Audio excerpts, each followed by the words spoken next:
An update now to a story we first told you about last week.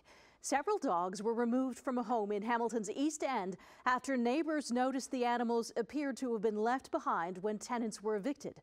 The homeowner says the people living there weren't paying rent and left the home in deplorable condition. Kelly Botello has the details.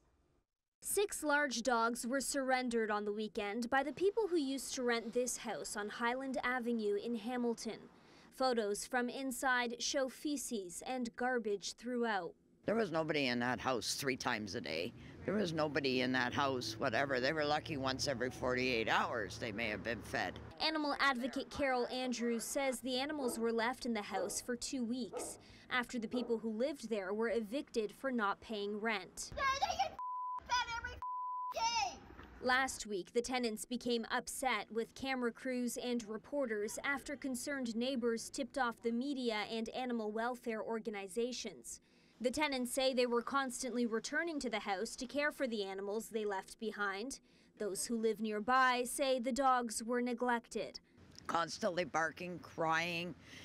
When I was sitting there, it was heartbreaking to watch the dogs go through this. The owner of the house, Karina Loayza, wasn't available for an on-camera interview today, but she told me on the phone that inside is a complete nightmare. Feces everywhere, urine seeping into the floor, cockroaches and bed bugs. She says her and her husband are probably going to have to spend upwards of $100,000 to replace all the floors, drywall, baseboards, and even the appliances. She says there was a cockroach infestation in the fridge. Andrews says the animal rescue group will care for the dogs until they are ready to be adopted. They were scared, tails between their legs. They were absolutely terrified.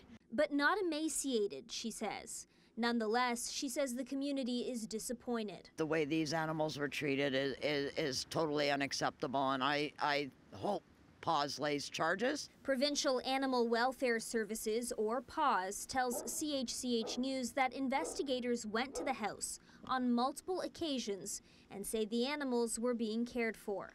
No charges have been laid. Kelly Botello, CHCH News.